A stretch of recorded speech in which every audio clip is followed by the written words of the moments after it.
ਸਾਰਿਆਂ ਨੂੰ ਸਤਿ ਸ਼੍ਰੀ ਅਕਾਲ ਜੀ। ਅੱਜ ਮੈਂ ਤੁਹਾਨੂੰ ਬਣਾਉਣਾ ਦੱਸੂਗੀ ਇਹ 2 ਕਲਰ ਦਾ ਡਿਜ਼ਾਈਨ। ਇਸ ਡਿਜ਼ਾਈਨ ਨੂੰ ਬਣਾਉਣ ਦੇ ਲਈ ਸਿਲਾਈ ਉੱਪਰ 4-4 ਕੁੰਡਿਆਂ ਦੇ ਹਿਸਾਬ ਨਾਲ ਕੁੰਡੇ ਚਾਹੀਦੇ ਨੇ। ਇਸ ਡਿਜ਼ਾਈਨ ਦੀ ਸਿੱਧੀ ਸਾਈਡ ਹੈ ਤੇ ਇਹ ਵਾਲੀ ਉਲਟੀ ਸਾਈਡ। ਇਹ ਡਿਜ਼ਾਈਨ ਉਲਟੀ ਸਾਈਡ ਤੋਂ ਬਣਨਾ ਸਟਾਰਟ ਹੁੰਦਾ ਹੈ। ਚਲੋ ਜੀ ਸਟਾਰਟ ਕਰਦੇ ਹਾਂ ਆਪਾਂ ਡਿਜ਼ਾਈਨ ਬਣਾਉਣਾ। ਪਹਿਲੀ ਸਿਲਾਈ ਉਲਟੀ ਸਾਈਡ, ਜਿਸ ਤਰ੍ਹਾਂ ਆਪਾਂ ਇੱਥੇ ਬਾਰਡਰ ਬਣਾਉਣ ਤੋਂ ਬਾਅਦ 'ਚ ਪਹਿਲੀ ਸਿਲਾਈ ਬਣਾਈ ਹੈ ਉਸ ਤਰ੍ਹਾਂ ਹੀ ਆਪਾਂ ਪਹਿਲੀ ਸਿਲਾਈ ਇੱਥੋਂ ਬਣਾਵਾਂਗੇ। ਜਿਸ ਕਲਰ ਦਾ ਬਾਰਡਰ ਬਣਾਇਆ ਉਸ ਤੋਂ ਦੂਸਰਾ ਕਲਰ ਲੈ ਕੇ 2 ਕੁੰਡੇ ਉਲਟੇ ਬੁਣਾਂਗੇ। ਅਗਲੇ 2 ਕੁੰਡੇ ਬਾਰਡਰ ਵਾਲੇ ਕਲਰ ਦੇ।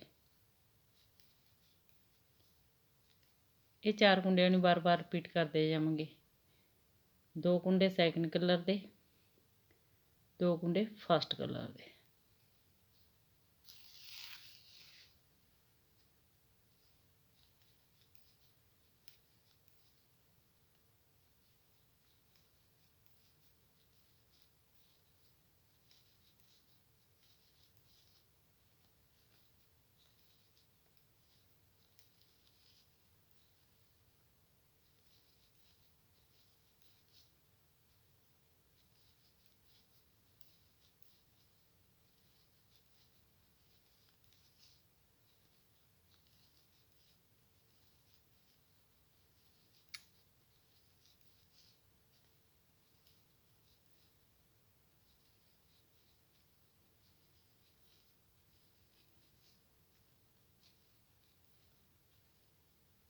फस्ट सिलाई अपने बुन के कंप्लीट कर ली। दूसरी सिलाई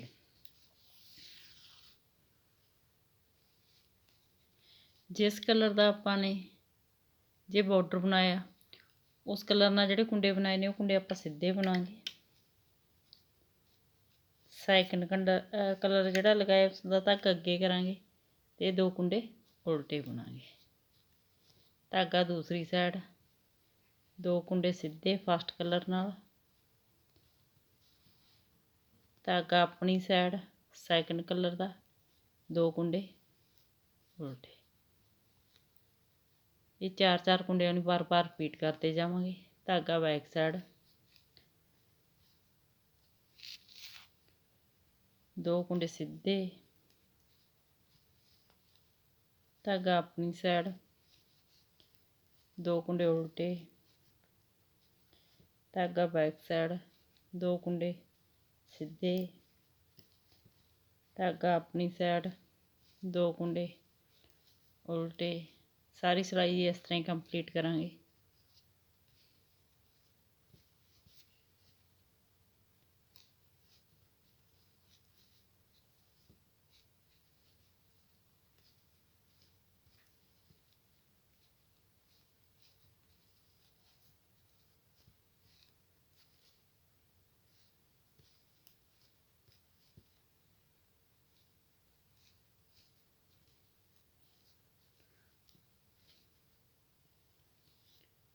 तीसरी सिलाई उल्टी साइड, जिथे अपना सैकेंड कलर है उत्थे अपना फस्ट कलर आ जाऊ, जिथे फस्ट कलर है उत्थे सैकेंड कलर आ जाऊ। सारी सिलाई उल्टी बना के कंप्लीट करांगे। 2-2 कुंडे फस्ट कलर ते सैकेंड कलर आ जाऊ, सैकेंड कलर ते फस्ट कलर।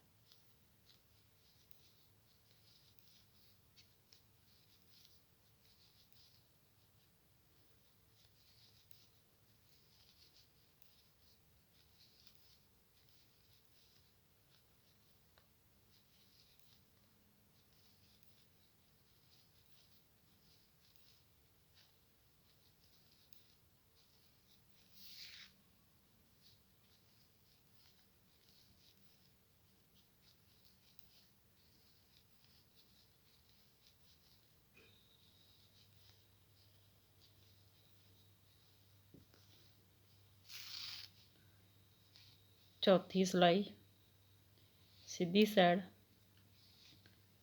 सैकेंड कलर के कुंडे उल्टे बुनांगे। धागा दूसरी साइड फस्ट कलर के ਕੁੰਡੇ ਸਿੱਧੇ ਬਣਾਂਗੇ। ਇਹ 4 ਕੁੰਡਿਆਂ ਨੂੰ ਬਾਰ-ਬਾਰ ਰਿਪੀਟ ਕਰਦੇ ਜਾਵਾਂਗੇ। 2 ਕੁੰਡੇ ਉਲਟੇ, 2 ਕੁੰਡੇ ਸਿੱਧੇ, 2 ਕੁੰਡੇ ਉਲਟੇ, 2 ਕੁੰਡੇ ਸਿੱਧੇ, 2 ਕੁੰਡੇ ਉਲਟੇ, 2 ਕੁੰਡੇ ਸਿੱਧੇ, 2 ਕੁੰਡੇ ਉਲਟੇ, 2 ਕੁੰਡੇ ਸਿੱਧੇ, 2 ਕੁੰਡੇ ਉਲਟੇ, 2 ਕੁੰਡੇ ਸਿੱਧੇ, 2 ਕੁੰਡੇ ਉਲਟੇ, 2 ਕੁੰਡੇ ਸਿੱਧੇ।